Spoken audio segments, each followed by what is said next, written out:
Hi friends, good morning. ఇప్పుడు time అయితే 5 అవుతుంది. మేమైతే అరకులో ఉన్నాం. ఇక్కడ మంచు ఎలా ఉందో చూసే సార్ చూడండి, ఎంత మంచు ఉందో అసలు ఉడికిపోతున్నాం. చూడండి ఎంత మంచు, అసలు ఏం కనిపించట్లేదు. పొగలు చూసారా, కనిపిస్తాయి పొగలు. చూడండి ఎంత పొగలు. మాకైతే చూడడానికి చాలా చక్కగా కనిపిస్తుంది. మీరు ఎదురుగా చూస్తున్నట్లే మీకు ఆ లైటింగ్లో చూడండి ఎలా ఉందో. సో కెమెరాలో ఎలా కనిపిస్తుందో మనకి తెలియడం లేదు. చలికైతే కొర్రుబారిపోతున్నాం. సో ఈవిడైతే నార్మల్గా ఉంది. నా పరిస్థితి చూడండి ఎలా ఉందో.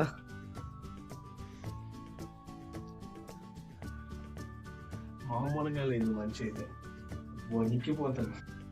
సో ఇక్కడ నుంచి మనం నియరెస్ట్ దగ్గరలో ఉన్న వ్యూ పాయింట్కి అయితే వెళ్దాం, మామిడిగడ వ్యూ పాయింట్. సో అక్కడ లొకేషన్ ఎలా ఉందో చూసేద్దాం ఒకసారి. ఇక్కడ నుంచి అయితే స్టార్ట్ అవుతాం. ఫ్రెండ్స్ స్టార్ట్ అయితే అయ్యాం, కానీ మంచు అయితే బీభత్సంగా ఉంది. మాకు ఫ్రంట్ ఉన్న రోడ్డు కూడా కనిపించడం లేదు. కెమెరాలో మీకు కూడా కనిపిస్తుంది చూడండి. సో వెళ్తున్నాం, కానీ ఎదురుగా వచ్చే లైటింగ్స్ అయితే ఫుల్ ఫోకస్ మీద పడుతుంది. మాకైతే రోడ్డు కంప్లీట్గా కనిపించడం లేదు, చాలా స్లోగా వెళ్తున్నాం. మీరు ఎప్పుడైనా ఫ్యామిలీతో ఇలా వెళ్ళినట్లయితే చాలా స్లోగా వెళ్ళండి. మంచి విషయంలో చాలా కేర్ అయితే తీసుకోండి. గాయస్, మీరు వచ్చేటప్పుడు అయితే బండి ముందుగానే ఒక మంచి ప్లేస్ చూసి పార్క్ చేసుకోండి. సో ఇక్కడైతే పార్కింగ్ ప్లేసే లేదు. ఎక్కడ చూసిన వెహికల్సే, మెంబర్ ఆఫ్ వెహికల్స్. ట్రాఫిక్ కొంచెం ఎక్కువగా ఉంది ఇక్కడ.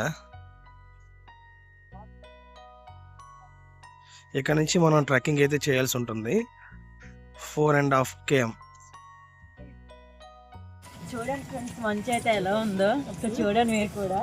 ఫ్రెండ్స్ మేమైతే 4 km డిస్టెన్స్ ఉంది కాబట్టి మేమైతే ఆటో బుక్ చేసుకున్నాం. పర్ పర్సన్కి 50 రూపీస్ అయితే ఛార్జ్ చేసుకున్నారు. పైకైతే వచ్చేసాం లొకేషన్ పాయింట్కి. ఇప్పుడిప్పుడే సన్ రైజ్ అవుతుంది. సో చూడండి,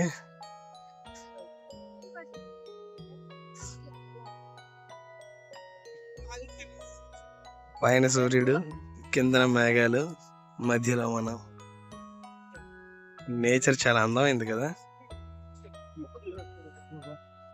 ఫ్రెండ్స్. అదే ప్లేస్లో ఇంకా హైట్లో మనం చూడడానికి అక్కడ దగ్గరలో స్టెప్స్ లాంటిది అయితే కట్టారనమాట, ఒక నిచ్చెన లాగా పెద్దది. సో దానికి ఒక్కొక్క పర్సన్కి ఈచ్ 1 పర్సన్కి 30 రూపీస్ వరకు ఛార్జ్ చేసుకున్నారు. సో ఇంకొంచెం మనం హైట్లో చూడడానికి, ఇక్కడ నుంచి చూస్తే వ్యూ పాయింట్ అనేది ఇంకా కొంచెం బెటర్గానే కనిపిస్తుంది. మీరు కూడా ఒకసారి చూడండి ఎలా ఉందో. నాకైతే ఇక్కడ నుంచి లొకేషన్ చూస్తుంటే ఏదో పాల మేఘాల్లో మనం తేలుతున్నట్టు ఉంది. చాలా అంటే చాలా బాగుంది ఫ్రెండ్స్.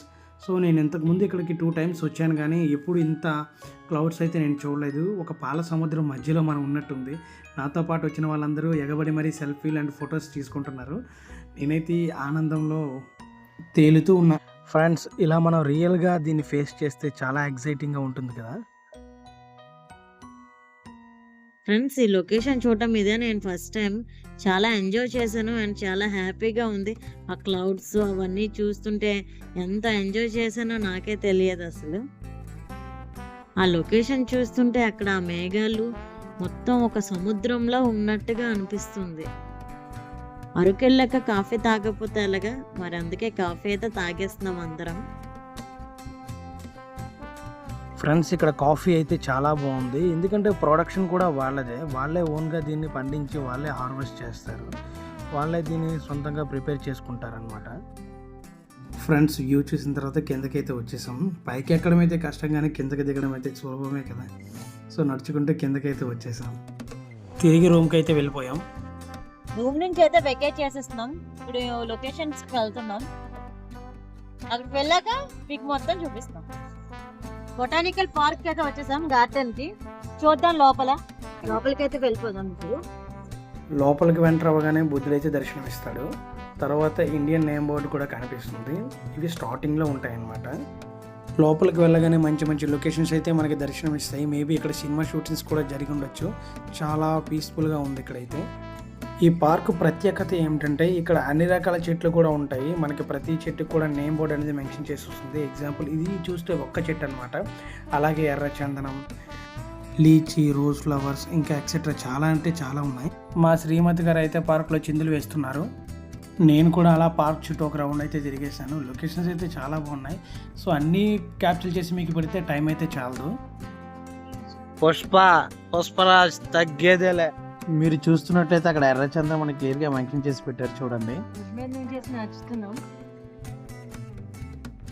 చాలా బాగున్నాయి ఇవన్నీ.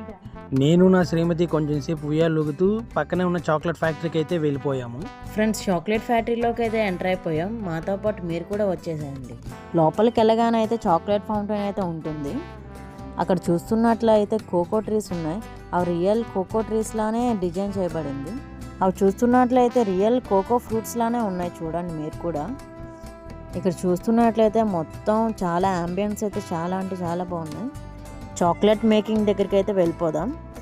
లోపల అయితే photos and videos not allowed కాబట్టి మేము బయట నుంచే పిక్స్ అయితే తీసుకున్నాం. అక్కడ గ్రైండింగ్, మేకింగ్ అవన్నీ. పక్కన అయితే కోకో హార్వెస్టింగ్ ఎలా చేస్తారో ఆ డిస్ప్లే చేశారో అవైతే చూడడానికి అయితే వెళ్ళిపోతున్నాం.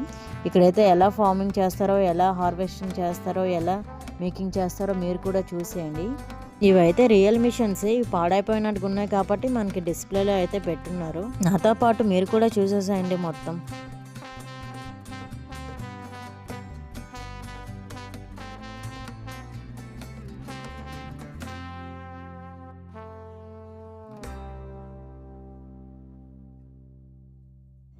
ఫ్రెండ్స్, అరకుకు ఫేమస్ అయిన ట్రైబల్ మ్యూజియంకి అయితే వచ్చేసాం. లోపలికి ఎంటర్ అవ్వగానే అయితే టికెట్స్ అయితే ఛార్జ్ చేసుకుంటున్నారు. పర్ హెడ్ అయితే 80 రూపీస్ ఛార్జ్ చేసుకున్నారు. టికెట్ తీసుకొని అయితే లోపలికి అయితే వెళ్ళిపోయాం. లోపలికి ఎంటర్ అవ్వగానే ఫస్ట్ అయితే వాటర్ బోటింగ్ అయితే ఉంది. మనం బోట్ రైడ్ అయితే చేయాలనుకుంటే ముందుగానే అక్కడైతే మనం టికెట్ అయితే తీసుకోవాలి. దీనికి కూడా అడిషనల్గా అమౌంట్ ఉంటుంది. అరకులో ఉన్న బ్యూటిఫుల్ లొకేషన్స్ అంటే పాడేరు అంట, మ్యాప్ పాయింట్ చాలా బాగా వచ్చారు కదా. నేనైతే ట్రైబల్ కల్చర్తో ఒక ఫోటో అయితే తీసుకున్నాను. చూడండి, ట్రైబల్ నాగరికత చూడడానికి లోపలికి వచ్చేసేయండి. ఫ్రెండ్స్, ఈ మ్యూజియంలో ఆదివాసీ యొక్క జీవనశైలి మొత్తం ఇందులో చిత్రీకరించడం జరిగింది. వాళ్ళు వాడే పనిముట్లు, వాళ్ళు చేసే పనులు, వాళ్ళు నివసించే నివాసాలు, ఇప్పటికీ కూడా ట్రైబల్లో ఎలాంటి ఆనవాయితీలు ఉన్నాయని నేను అనుకుంటున్నాను. మీకేమైనా తెలిసినట్లయితే కామెంట్ సెక్షన్లో కామెంట్ చేయండి. ఫ్రెండ్స్, ఇందులో ఆదివాసీ యొక్క గ్రామ దేవతలు కూడా ఉన్నారు. ఆదివాసీలు ఎక్కువగా నేలని, ప్రకృతిని మాత్రమే పూజిస్తారు. ఫ్రెండ్స్, మీరు చూసుకున్నట్లయితే ఇక్కడ ఆదివాసీలు వేటాడే పద్ధతులు, వారు చేసే పనిముట్లు ప్రతిదీ కూడా ఇక్కడ మనకి డిస్ప్లేలో షో చేయడం జరిగింది. ఇది ఆదివాసీల యొక్క పూర్వ నాగరికత అని నేను అనుకుంటున్నాను. ఇప్పటికైతే చాలామంది ఆదివాసీలు అయితే అప్డేట్ అయ్యారు, అది మీకు తెలిసి ఉండొచ్చు. వీళ్ళల్లో ఉండే ప్రత్యేకత ఏంటంటే ప్రతిదీ కూడా ప్రకృతి నుంచి సేకరించి అదే ఆహారంగా సేవిస్తారు. వీళ్ళు పండించే ప్రతి పంట కూడా ఆర్గానిక్గా పండిస్తారు. అందుకే ఇప్పటివరకు వీళ్ళు స్ట్రాంగ్గా ఉంటారు మనతో పోల్చుకుంటే. వీళ్ళే సొంతంగా ఏ ప్రక్రియనైనా చేసుకుంటారు. వీళ్ళే సొంతంగా పనిముట్లు కూడా తయారు చేసుకుంటారు. ప్రతిదీ కూడా వీళ్ళే చేసుకుంటారు, బయట వాళ్ళ మీద డిపెండ్ అవ్వకుండా. ఇప్పటికీ మీరు గమనించినట్లయితే చాలామంది ఆదివాసీలు వృద్ధాప్యం వచ్చినంత వరకు పని చేస్తూనే ఉంటారు. వాళ్ళకి బయట ప్రపంచం కూడా చాలా తక్కువగా తెలుస్తుంది. వాళ్ళు బయట బ్రతకడం కూడా కొంచెం కష్టంతో కూడుకున్న పనే. అత్యవసరం వస్తే తప్ప కానీ ఆదివాసీలు బయటకు ఎక్కువగా రారు. వీళ్ళు ప్రకృతికి ఎక్కువగా ప్రయారిటీ ఇస్తారు. ఏదైనా ప్రకృతి నుంచే సేకరించుకుంటూ ఉంటారు. మా శ్రీమతి గారు అయితే దీన్ని చూసి బాగా ఎంజాయ్ చేస్తుంది. ఫ్రెండ్స్, ఇప్పటికే మీరు చూసుంటారు చాలా ఇళ్లలో గ్యాస్ స్టవ్స్ వచ్చేసినా సరే వీళ్ళు ఇంకా కట్టెల్లోనే వంట అనేది చేసుకుంటూ ఉంటారు. మీకు వీలైతే ఎప్పుడైనా ఒకసారి అరకు వచ్చి దీన్ని సందర్శించండి. ఫ్రెండ్స్, ఇక్కడ మెచ్చుకోదగ్గ విషయం ఏంటంటే ఇక్కడ ఈ బొమ్మలు నిజమైన ఆదివాసీ బొమ్మల్లాగే తయారు చేయబడ్డాయి. నేను మ్యూజియంలోకి ఎంటర్ అవ్వగానే ఈ బొమ్మలు చూసి ఫస్ట్ నేను షాక్ అయ్యా. ఏదో మనుషుల్ని పెట్టి డిస్ప్లే చేస్తున్నారేమో అనుకున్నాను, కానీ చూస్తే నేనే పొరపాటు పడ్డాననిపించింది. ఆదివాసీలు నిత్యం స్టోర్ చేసుకునే సామాగ్రి ఇది ఆదివాసీ యొక్క గ్రామ దేవత. మీకు ఇది తెలిసే ఉంటుంది, అరకు ఫేమస్ అయిన దిమ్సీ డ్యాన్స్ కూడా ఇక్కడే. చాలా లొకేషన్స్లో క్రౌడ్ ఎక్కువగా ఉండే పాయింట్లో వీళ్ళు మనకి దర్శనం ఇస్తూ ఉంటారు ఈ డ్యాన్స్తో. ఫ్రెండ్స్, మ్యూజియం అంతా చూసేసిన తర్వాత ఇక్కడ నుంచి మేము డైరెక్ట్గా బొర్రా కేవ్స్కి అయితే వెళ్ళిపోయాము. అరకు అది కూడా హైలైట్ పాయింట్ అనమాట. ఇక మ్యూజియం దగ్గరే 2 టోపీస్ కొనుక్కొని నేను నా శ్రీమతి అలా నడుస్తూ ఉన్నాం. ఫ్రెండ్స్, చూడడానికి చాలా కామెడీగా ఉంది కదా, నాకు కూడా. ఇక్కడ నుంచి మేము నేరుగా బొర్రా కేవ్స్కి అయితే స్టార్ట్ అయిపోయాము. ఫ్రెండ్స్, బుర్రా కేవ్స్కి అయితే వచ్చేసాం. లోపలికి వెళ్ళిపోదాం పదండి. బుర్రా కేవ్స్ అయితే మీకు తెలిసే ఉంటుంది, ఇది న్యాచురల్గా ఏర్పడిన గృహ అన్నమాట. లోపలికి వెళ్ళగానే అయితే చాలా కొత్తగా ఉంది. ఆ లైట్ అట్రాక్షన్స్ అయితే చాలా అంటే చాలా బాగున్నాయి. మీరు కూడా చూడండి ఒకసారి మొత్తం. ఈరోజు వీకెండ్ కాబట్టి చాలామంది అయితే వచ్చారు. క్రౌడ్ మాత్రం ఎక్కువగానే ఉంది.